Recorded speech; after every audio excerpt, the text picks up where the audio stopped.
Hi, this is Jayaraj. Here are 8 performance hacks in Python that allows us to write more efficient, performant Python code. I found these techniques useful when developing applications myself and I am sharing them with you. Array slicing is very common. Both array slicing and splicing are very common operations. And if you want to do array slicing, Python provides a very convenient syntax. But unlike a language like Golang, Python does not have a concept of slices as views. So this would result in creating a new list with a copy of the required values. So when we are processing large lists and large data sets, obviously this is not efficient. So Python provides a more efficient alternative using a package called itertools. It has a lot of convenient routines. One of them is islice. So it creates a slice as a view into the original list. So without creating a copy of all the values. Similarly, if you want to splice two lists, we can just combine them using plus operator. It's quite convenient, but not quite performant. So a more performant alternative is to use itertools.chain, which creates a logical chain of A and B. And we can access this combined chain as an iterable. We can iterate through the combination. If we want to, often we may want to load a large data set and then do parallel processing on it. For example, we may want to expose an API and we may want to process concurrent requests, or we may want to just do some parallel data processing. But unlike other languages, multi-threading is not a good idea in the standard implementation of Python, which is called CPython, because of presence of global interpreter locks. So a convenient alternative is we can load this large object, then use fork. This would only work in Linux and POSIX systems. Using fork to create a child process, and the parent would also continue.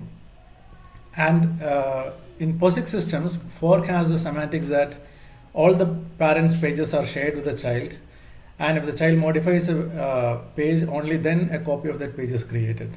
So the one physical copy of the object that we originally loaded would also be used by the child. And if child makes a modification to some portion of the object, then the page containing that portion would be a copy of that would be created. If you want to do high performance asynchronous I/O, Node.js is famous for asynchronous I/O. We can do similar asynchronous I/O in Python using async I/O. And this is convenient because we can program similar to the way we would program blocking I/O, but it has the performance benefits of asynchronous, because internally it uses asynchronous I/O. And so this allows us to manage multiple I/Os in one OS thread, unlike a blocking I/O, where if you call a blocking I/O like open a connection or read, then it would block the OS thread. So to do asynchronous I/O, there are two keywords, async and await. We can define functions that perform asynchronous I/O using async keyword, and we can await for the results of asynchronous operation using await. Await seems to block, but actually it doesn't block the OS thread. Internally it manages using a state machine. We will have another tutorial to go deeper, take a deeper look at how a typical async I/O is implemented. But there are enough tutorials for you to get working code up and running quickly. Cython is a Python to C compiler, and we get performance benefits almost for free. We can compile Python to C ahead of time to create shared objects, and because by default CPython, the standard implementation of Python, interprets your Python program, whereas if you do Python to C compiler, then you get pre-compiled code. You can also compile on the fly using a package called pyx import. This is a code snippet. And to use pyx import, we have to name our file as pyx and import pyx and then import our module. That is our. And here in Cython, there is no need to make any code changes actually. Of course, Cython has certain Cython specific extensions like type annotations, which we can use to make it more efficient. But even without that, you get a good performance benefit. If you want to process large numerical data sets in Python, using a list of numbers is grossly inefficient because each numerical value is a separate object in Python. Each number is a separate object, so we will be creating a large number of objects. So more performant alternative is to use objects which stores numerical values as packed numerical values similar to C or C++.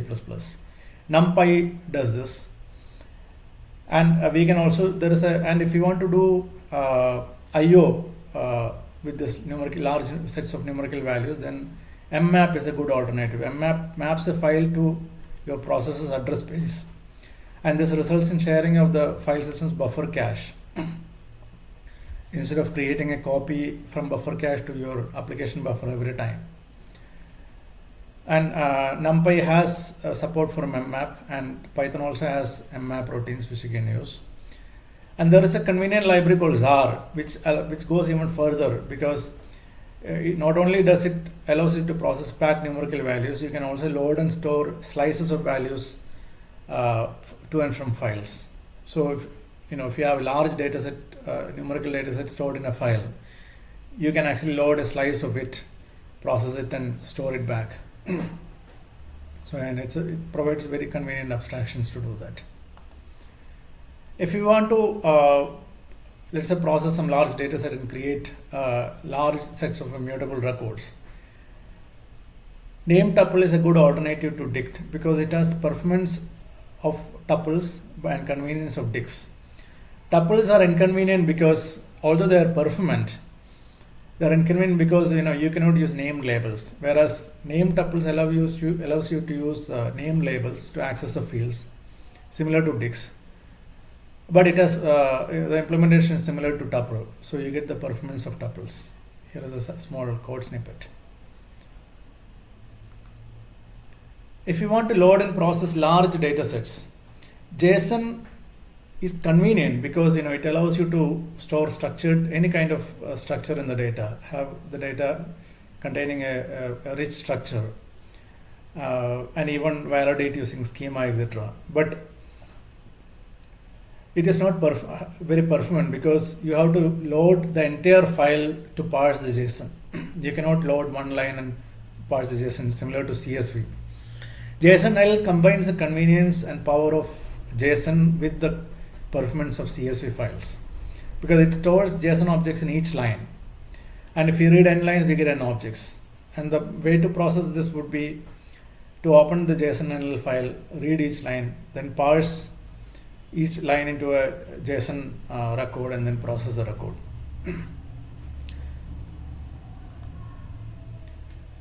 And finally, when we want to process large data sets, and let's say we want to create a sequence of these data items, then a straightforward way, a simplistic way would be to create a list containing all these values. But that would be very inefficient because you will be creating large lists.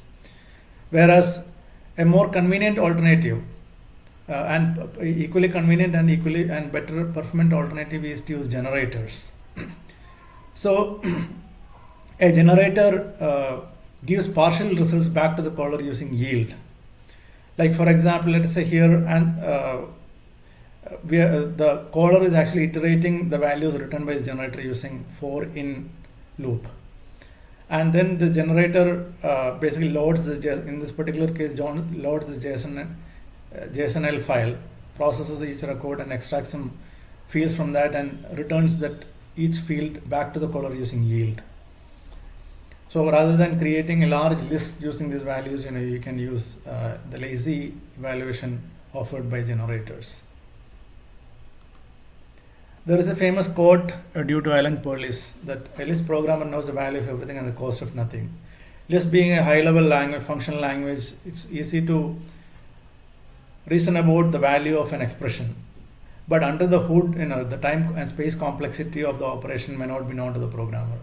I think there is a similar situation in Python also, and hopefully this tutorial has given you some insights on how to write more performant code whenever the situation warrants it. Thank you.